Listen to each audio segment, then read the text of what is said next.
Good evening, visitors, and welcome to the Australian War Memorial's Last Post ceremony. My name is Sharon Bown. We are honoured to welcome the family, friends, and colleagues of Trooper Jason Thomas Brown, whose story will be told shortly. The story will be read by Brigadier Craig Short, who was the commanding officer of Special Operations Task Group Rotation 13, of which Trooper Brown was an instrumental member. We also warmly welcome representatives from the Castle Hill RSL sub-branch and the ACT SAS Association. We welcome the veterans who have served, those that are still serving, and the families that love and support them. We acknowledge the members of RSL and Services Clubs Association, RSL Victoria and RSL Queensland, who are watching the broadcast of this ceremony across Australia. During this evening's ceremony, wreaths will be laid at the base of the Pool of Reflection by families and by visitors to the memorial. If you are able, please stand and join in singing the national anthem.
Those requiring a seat, please be seated. The Australian War Memorial was the vision of Charles Bean, Australia's First World War official historian.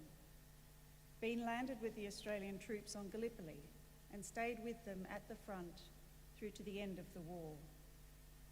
The idea of this national memorial and museum came to him at Pozières, France, in the depths of the bloody fighting of 1916. Bean's idea was that this would be a place where families and friends could mourn loved ones buried in faraway places. It would also be a place that could help all Australians understand what these men and women had endured and what they had done for us. Bean's vision, to which we remain true, is best expressed as inscribed in the entrance to the memorial's galleries. Here is their spirit, in the heart of the land they loved, and here we guard the record which they themselves made. Tonight we will read the story behind just one of those on the Roll of Honour, which lists the names of more than 102,000 men and women who have given their lives for us in war and on operations for more than a century. But first, we present a lament, Flowers of the Forest. Wreaths and floral tributes will now be laid at the base of the Pool of Reflection.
Today, we remember and pay tribute to Trooper Jason Thomas Brown.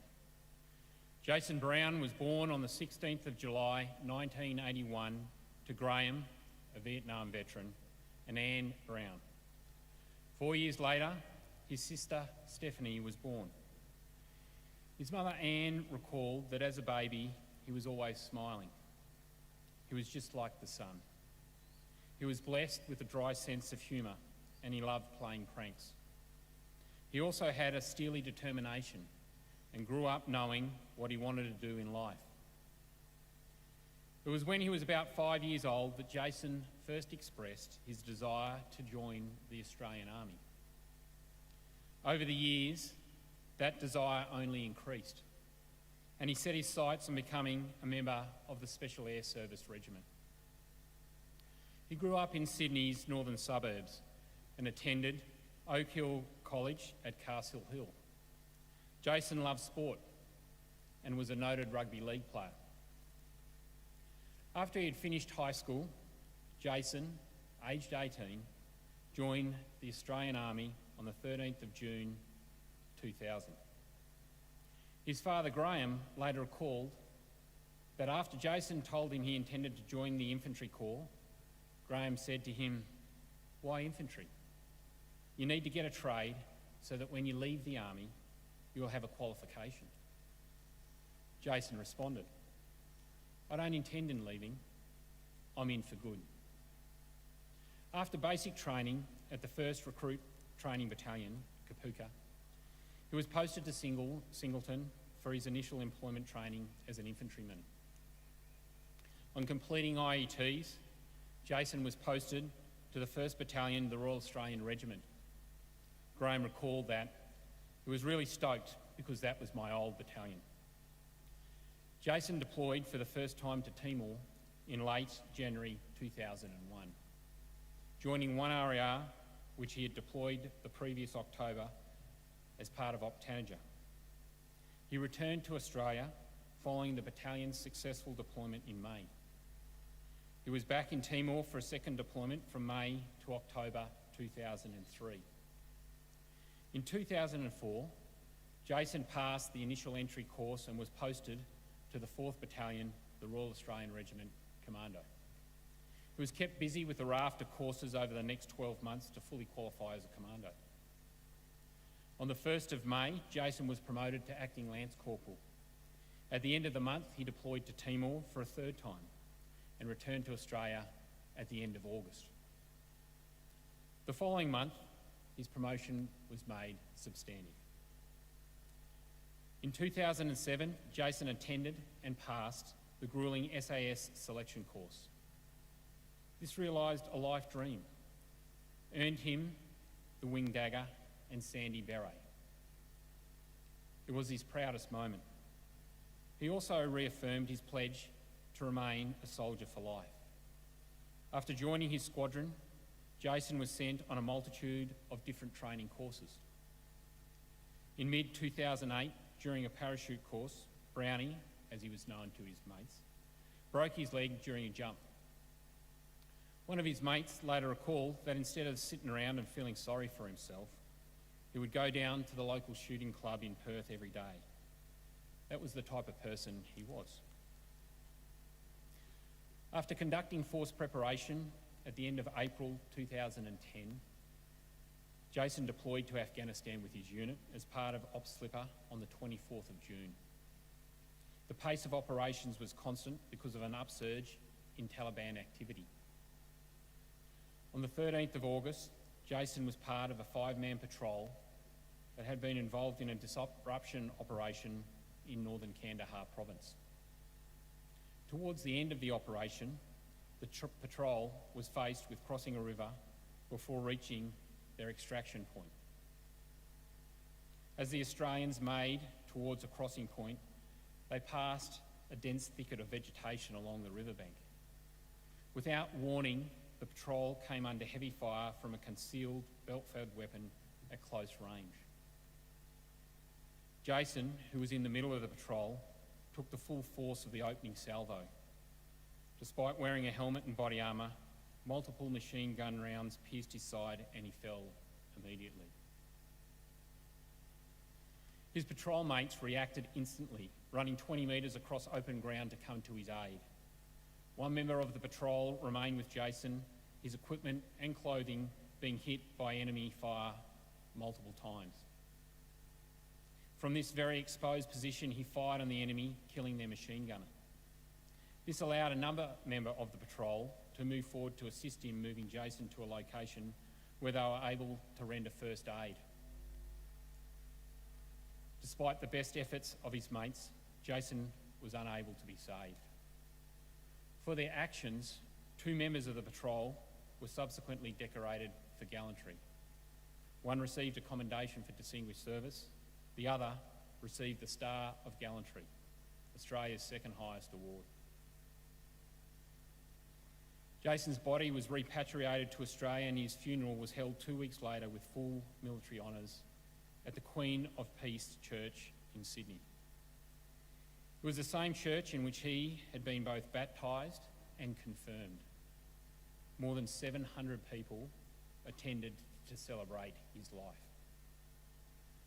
The funeral was officiated by Jason's uncle, Paul Fitzpatrick, a Catholic priest who'd flown out from Ireland. During the service, Jason's commanding officer described him as a professional soldier. On the 13th of August, we won the battle, but we lost a warrior, he said. Trooper Brown was a hardened, quiet professional. Graham Brown said in an earlier tribute to his son that he was born to be a soldier and believed in what he was doing. He died doing what he loved and would have wanted to leave the world doing what he loved. We are all very proud of him. Following the service, he was laid to rest in Castlebrook Cemetery. He was 29 years old. His name is listed on the Roll of Honour on my left, along with 42 other Australians who died on operations or as a consequence of the war in Afghanistan. His photograph is displayed today beside the pool of reflection. His is but one of many stories of service and sacrifice told here at the Australian War Memorial. We now remember Trooper Jason Brown, who gave his life for us, for our freedoms, and in the hope of a better world.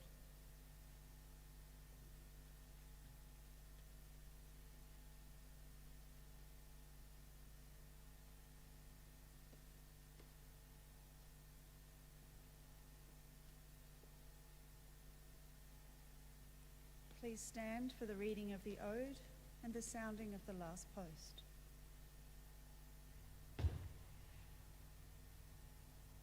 They shall grow not old as we that are left grow old.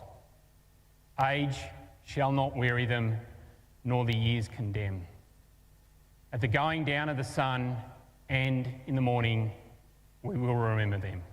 We will remember them.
lest we forget.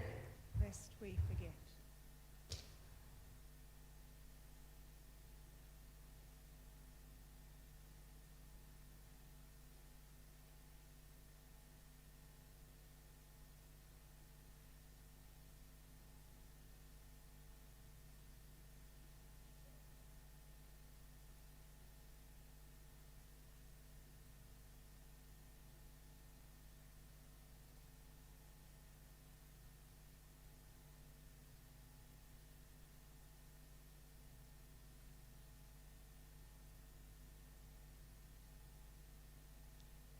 We leave you this evening with the words of the memorial's founder, Charles Bean. Many a man lying out there at Poziere or in the low scrub at Gallipoli, with his poor, tired senses barely working through the fever of his brain, has thought in his last moments, well, it's over. But in Australia, they will be proud of this. Ladies and gentlemen, girls and boys, that concludes the last post ceremony.